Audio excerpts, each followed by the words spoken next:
मॉमेबल fertility and test tube baby centre. पालक होण्याचं स्वप्न आता होईल साकार. डॉक्टर एकता जगदीश वाबळे यांच्या मॉमेबल fertility and test tube baby centre तज्ज्ञांसोबत तुमचं स्वप्न पूर्ण करा. सुरक्षित, यशस्वी आणि विश्वासार्ह उपचार. तुमच्या आयुष्यातल्या सर्वात सुंदर प्रवासाची सुरुवात आमच्यासोबत करा. कारण आम्ही देतोय अद्ययावत तंत्रज्ञान, अनुभवी डॉक्टर आणि वैयक्तिक मार्गदर्शन. आमच्या सेवा IVF, IUI उपचार, वंध्यत्व तपासणी, अंडाणू आणि शुक्राणू गोठवणं म्हणजेच फ्रीजिंग आणि दुसऱ्या प्रयत्नासाठी सल्ला. तेव्हा आई बाबा होणं आता शक्य आहे. कारण तुमचं स्वप्न आमचं ध्येय. ठिकाण 2रा मजला, Sanjivan hospital and research centre, Nashik Pune road, hotel Prasad समोर, संगमनेर. संपर्क 8080 215 215. राहता तालुक्यातील केलवड येथे राहता शिर्डी बाह्यवळण रस्त्याचं तसेच कवठे कमळेश्वर काकडी कोऱ्हाळे मार्गाच्या विकास कामाचं भूमिपूजन जलसंपदा मंत्री तथा अहिल्यानगर जिल्ह्याचे पालकमंत्री राधाकृष्ण विखे पाटील यांच्या शुभहस्ते मोठ्या उत्साहात पार पडले. या 2 महत्त्वाच्या प्रकल्पांसाठी सुमारे 230 कोटी रुपयांचा निधी मंजूर झालाय. सार्वजनिक बांधकाम विभागाच्या माध्यमातून हा बाह्यवळण मार्ग विकसित होणार आहे. या प्रकल्पाच्या माध्यमातून शिर्डी परिसरातील वाहतूक व्यवस्थेला मोठा दिलासा मिळणार असून धार्मिक आणि औद्योगिक क्षेत्राच्या विकासाला नवी गती मिळेल, अशी अपेक्षा व्यक्त केली गेली आहे. शिर्डी हे देश-विदेशातील लाखो भाविकांचं श्रद्धास्थान असून वाढत्या वाहतुकीमुळे निर्माण होणारी कोंडी दूर करण्यासाठी हा बाह्यवळण रस्ता अत्यंत महत्त्वाचा ठरणार आहे. या मार्गामुळे शिर्डी शहरातील आंतरिक वाहतुकीवरील ताण कमी होऊन भाविक आणि नागरिकांना अधिक सोयीस्कर प्रवासाचा लाभ मिळेल. कामाची गुणवत्ता आणि गती राखून प्रकल्प निश्चित वेळेत पूर्ण करण्याच्या स्पष्ट सूचना संबंधित अधिकाऱ्यांना पालकमंत्री राधाकृष्ण विखे पाटील यांनी दिल्यात. विशेष म्हणजे पुढील वर्षी होणाऱ्या कुंभमेळ्यापूर्वी हे काम पूर्ण करण्याचं उद्दिष्ट ठेवलं गेलंय. माननीय पद्मश्री विखे पाटील यांच्याही स्मृतीला अभिवादन करतो आणि दुष्काळमुक्त महाराष्ट्राच्या करता ज्यांनी खऱ्या अर्थानं आपलं संपूर्ण आयुष्यभर संघर्ष केला आणि आता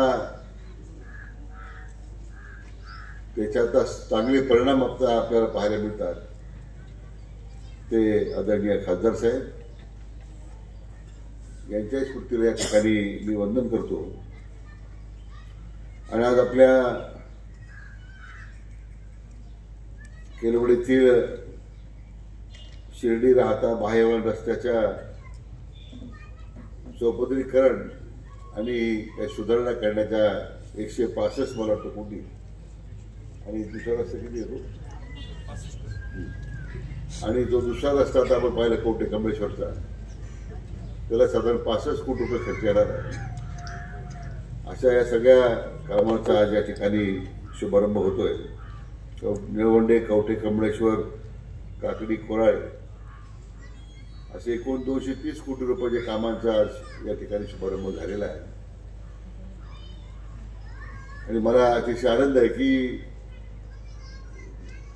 आज बऱ्याच दिवसाच्या प्रयत्नानंतर आपल्या या सगळ्या कामाला यश मिळत आहे. सुरुवातीला ज्यावेळी आपण हा बायपास सुरू केला, हा 24 किलोमीटर बायपासच्या वेळी ही जी 4-5 गावं आपली होती, खडकेवाके, पिंपरी किंवा केलवड, नंतर खाली कोराळे, दोराळे, त्या सगळ्या ग्रामस्थांनी त्यावेळी त्यांना वाटत होतं की हा बाह्यवळण कसं होणार आहे. त्या बाई होत्या, 22कर मला वाटतं मॅडम होत्या आपल्या प्रांताधिकारी. तर मी 22कर मॅडमला सांगितलं की प्रत्येक गावात जाऊन सभा, ग्रामसभा घ्या. लोकांना विश्वास बसत नव्हता आणि आपण तो शेवटी बाह्यवळणाच्या रस्त्याचं काम तुमच्या सगळ्या सहकार्याने पूर्ण केलंय.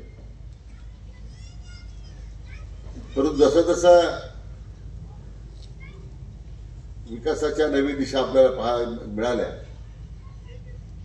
त्यातून आता रस्ता सुद्धा कमी पडायला लागला. आणि म्हणून आपण माननीय मुख्यमंत्री माननीय देवेंद्र फडणवीस साहेबांना विनंती केली. त्यांचं खरं मनापासून मला अभिनंदन करायचं आहे की त्यांनी आपला प्रस्ताव मान्य केला आणि चौपदरीकरणाच्या रस्त्याच्या कामाला सुरुवात झाली. आता चौपदरीकरण होणार, त्याच्यामध्ये गार्डन येणार आहे, डिवायडरमध्ये संपूर्ण 24 किलोमीटर स्ट्रीट लाईट लावणार आहे आपण मध्ये. या रस्त्यावर कधी अंधार पडणार नाही. आता तुम्हाला सोलर पॉवर दिलंय, दिवसा लाईट आहे तुम्हाला तर नाही आहे. म्हणजे जे मान्य फडणवीस साहेबांनी पूर्वी घोषणा केली होती की आम्ही सौर ऊर्जाच्या माध्यमातून दिवसा लाईट देणार, लोक हसायचे, बरोबर की नाही, कोण पडत नव्हतं. पण आता परिस्थिती बदलली. आज प्रत्येक ठिकाणी सौर ऊर्जाचे या ठिकाणी जे सबस्टेशन उभे राहिले, आपल्या केरळ उभं राहिले, त्यामुळे आता दिवसा लाईट मिळते. मी आता पारनेर तालुक्यात परत जवळला येतो. परवा दिवशी माझा वेळ कमी होता कारण हेलिकॉप्टरला अंधार पडायला लागल्यामुळे मला निघायचं होतं. परत मी जाणार आहे परवा दिवशी. तिथं हे 6 मेगावॉटचं आहे, जवळात 19 मेगावॉटचं आहे. मी निम्मा पारनेर तालुका त्या सोलावर येणार, निम्मा तालुका काम पूर्ण झालंय. मी परवा संगमेश्वर तालुक्यामध्ये गेल्या महिन्यात कोणत्या गावात आपण केलं ते निमोनला, आपण त्या ठिकाणी किती मेगावॉट आहे ते 10 मेगावॉटचं ते तुम्ही गार्डन केलं, 10 मेगावॉट. पण लोकांना आता हे स्वप्नरंजन वाटायला लागलं की दिवसा लाईट देण्याची भूमिका मान्य देवेंद्रजी फडणवीस साहेबांनी मांडली होती. त्यावेळी लोकांनी त्याबद्दल शंका घेतली होती. आज वास्तवमध्ये मला येताना मिरवणुकीमध्ये काही लोक म्हटले की साहेब फार बरं झालं आमच्या 5-6 गावांचं आता लाईटचा प्रश्न संपला.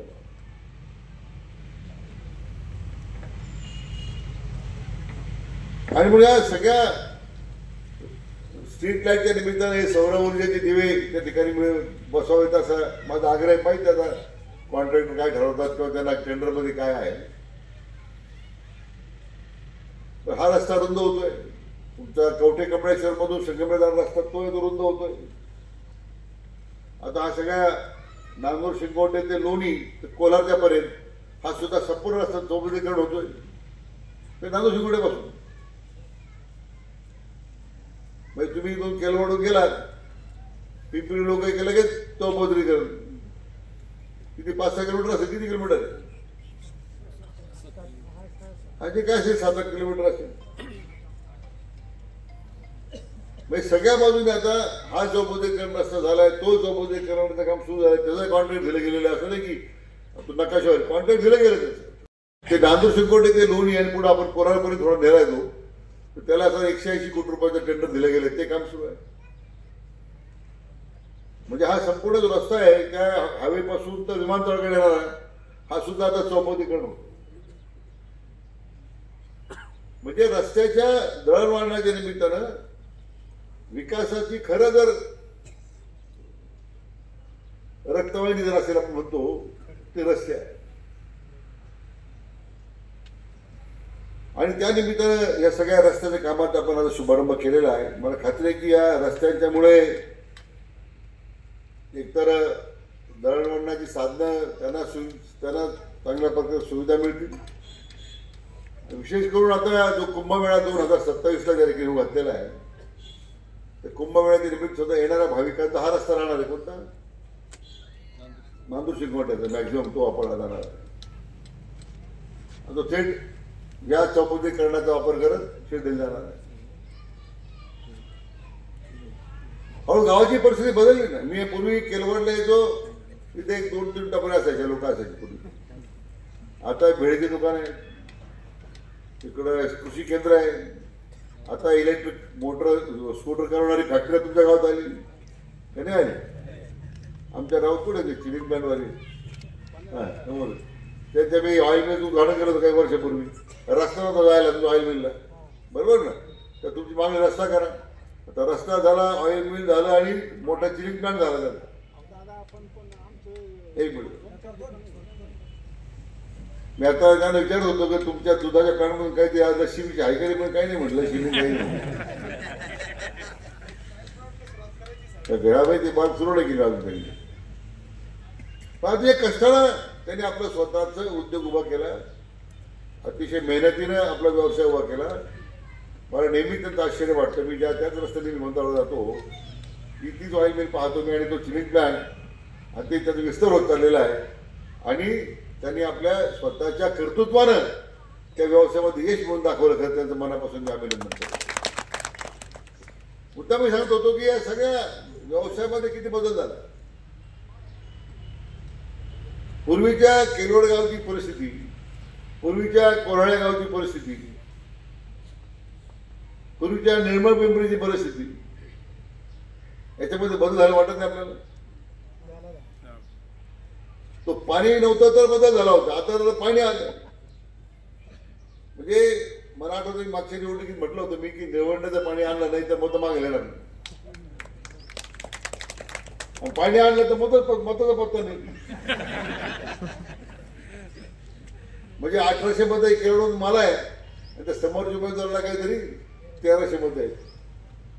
बिन पाण्याचे मतं तिकडे गेले, आपण पाण्यावर मतं नाही अशी परिस्थिती होती. बच्चे गेले पाण्यात होऊन गेले सगळे. म्हणजे शेवटी मला तो कार्यक्रम आठवतो ज्यावेळी आपले विश्वनेते आदरणीय प्रधानमंत्री नरेंद्र मोदी साहेब आले होते उद्घाटनाला. तर त्यांनी मला विचारलं, मी धरणाच्या भिंतीवर गेलो ज्यावेळी निवडण्याला, तो 35 साल क्यों लगे इसका धरण, 35 साल क्यों इतना क्यों क्यों बैठे? मैंने वो शरद पवार लग गया. उन्होंने चार भूमिपूजन केले धरण की, चार वेळा भूमिपूजन केलेलं का आपल्या नेत्यानं जर ठरवलं असतं धरण झालं नसतं का लवकर? आणि आपली कृती समिती इकडे आंदोलन करू राहिली. फक्त मला शिवाय देण्यासाठी कृती समिती स्थापन केली होती. पाणी वरून यायचं हे आंदोलन कुठे चाललंय? केरवाडला चाललंय, पिंपरीला चाललंय. मी नेहमी मला प्रश्न पडायचा, अरे पाणी खालून वर जाणार आहे की वरून खाली येणार आहे? आणि मग त्यावेळी देवेंद्रजी मुख्यमंत्री झाल्यानंतर खरं म्हणजे त्यांना मी श्रेय देणार आहे सगळं, की तो पहिल्या 22 किलोमीटरचा कावळा जो होत नव्हता, जो माननीय आदरणीय स्वर्गीय मधुकरराव पिचड साहेबांनी तो थांबवला होता. मी त्याची समजूत काढली. मग शेवटी त्यांचा भाजप प्रवेश आम्ही करून मग त्या 22 किलोमीटरला परवानगी दिली त्यांनी. आणि त्या काळामध्ये तुम्हाला सांगतो मित्र, 1000 जर पोलीस फोर्स आपण ठेवला त्या 22 किलोमीटरला, किती पुण्यात आढळू नये. आणि सगळ्या अधिकाऱ्यांना सूचना दिल्या, जी मशिनरी मिळेल तेवढी आणा. कोणाचं मत बदलण्याच्या अगोदर आपलं ओळखलं पाहिजे. आता किती लोकांना माहिती आहे? पूर्ण पोलीस फोर्स दिला. म्हणून पिचड साहेबांचं सुद्धा मला धन्यवाद दिले पाहिजे की त्यांच्या अतिशय मोठं मन केलं आणि प्रसंगी आपल्या तालुक्यातल्या लोकांची नाराजी स्वीकारून त्यांनी या 22 किलोमीटरच्या कालव्याला परवानगी दिली. म्हणून आपल्या डाव्या उजव्या कालव्यामध्ये पाणी येऊ शकलं हे मला आपल्याला सांगितलं पाहिजे. 22 किलोमीटर नंतर कालवा फिरतात डाव्या उजव्या कालव्या, धरणातून नाही निघत. आज पाणी आलं, काही लोक स्वतः जलनायक होऊन गेले होते. लोकांनी सांगितलं जलनायक कोण खलनायक कोण, लोकांनी विधानसभेला निकाल देऊन टाकला.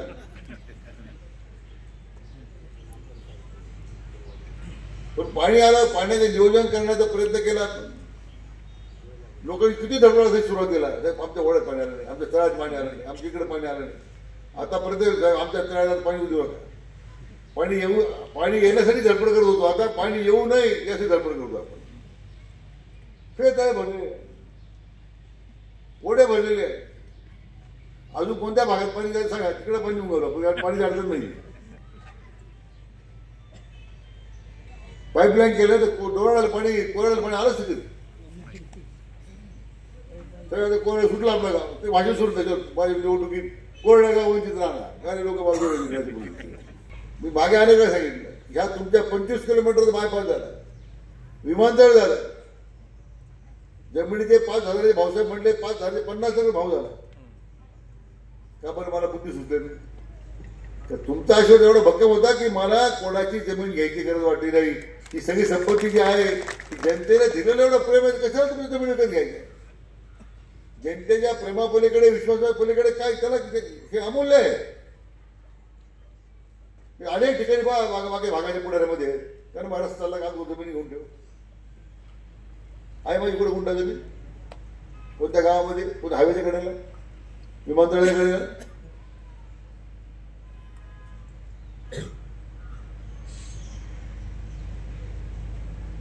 तरी मला हे कळत नाही की लोकांची मानसिकता बदलत का नाही. या तुमच्या विधानसभेच्या निवडणुकी आकडे पाहूनच मला आश्चर्य वाटलं की काय संबंध कोणत्या उमेदवाराचा की त्यांच्या नेत्याचा, तरी आपल्या गावात एवढं मतदान लागतं. लोकशाही मार्गाने निवडणूक होणार, मतदान पण तुम्हीच कबूल केलं ना. आम्हाला पाणी आलं तर बुत लावून देणार नाही. सगळ्या गावाने बुत लागले गेले नाही. का लागले मग? आपण आत्मपरीक्षण केलं पाहिजे ना काय लोकांनी, कार्यकर्त्यांनी सुद्धा. तुमच्या चुकीमुळे लागले की माझ्याकडून काही चूक झाली म्हणून लागले ते समजणार नाही.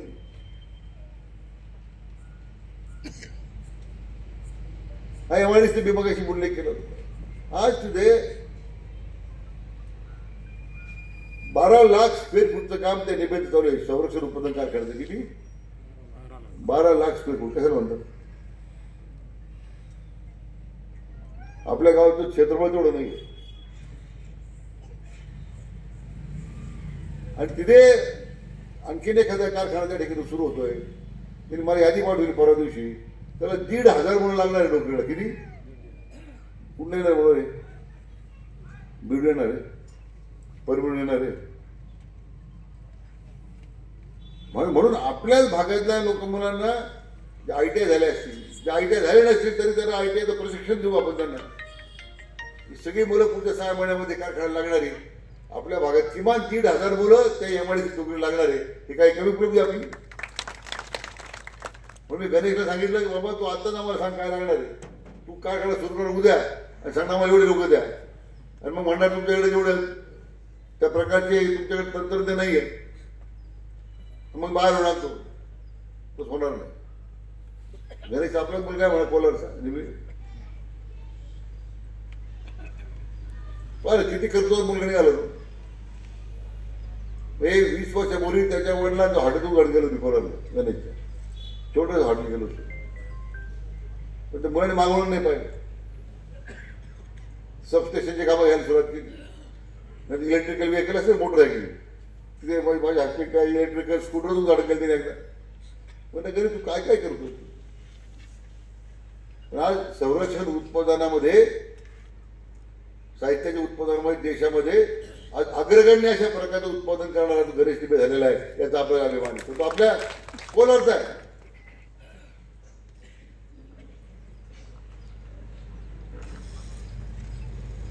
आणि मग एमआयडीसी आता निर्माण त्या ठिकाणी उभे राहते.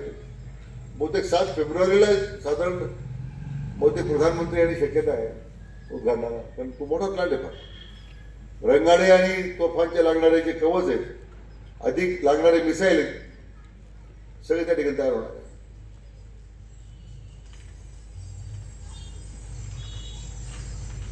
प्रक्रिया थांबत नाही. तुम्ही मतदान करा करू नका तरी काही फरक पडत नाही, थांबत नाही काही. तर आमची कमिटमेंट जे आहे ते समाजाकरता आहे. त्यात राजकारण कोण करतोय कोण करत नाही, मतदान करतोय कोणी करत नाही, ती लोकशाही नाही, ती काही प्रक्रिया व्हायची ती होत राहते. काम थांबलं का?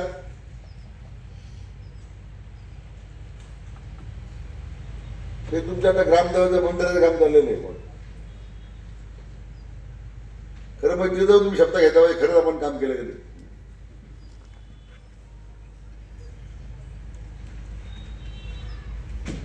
परंतु विकासात्मक कामाच्या प्रक्रियेमध्ये एमआयडीसी कामात उभं राहते मोठ्या प्रमाणात. पुढे 6 महिन्यात मोठं बदल. शिर्डीमध्ये मोठं परिवर्तन येते. तिथं आपण बाबांचं थीम पार्क उभा करतोय. आता टाटाने परवा आपण भूमिपूजन केलं गेल्या आठवड्यामध्ये. टाटाने 200 कोटी रुपये दिले आपल्याला आणि गव्हर्नमेंट एमआयडीसी 30 कोटी रुपये. म्हणजे तिथं कौशल्य प्रशिक्षण केंद्र आता एमआयडीसी सुरू होते. कशा करता की आपल्या भागातल्या मुलांना त्या उद्योगाला लागणार जे प्रशिक्षण आहे तर तिथं इनोव्हेशन सेंटरमध्ये मिळणार आहे, ते सुद्धा मोफत मिळणार आहे. त्याला काही पैसे द्यायची गरज पडणार नाही. या प्रकल्पामुळे शिर्डी परिसरातील धार्मिक पर्यटनासोबत औद्योगिक विकासालाही चालना मिळून शिर्डीच्या सर्वांगीण प्रगतीला नवं बळ मिळेल असा विश्वास मान्यवरांनी व्यक्त केलाय. गणेश रांधवणे, सी न्यूज मराठी, राहता.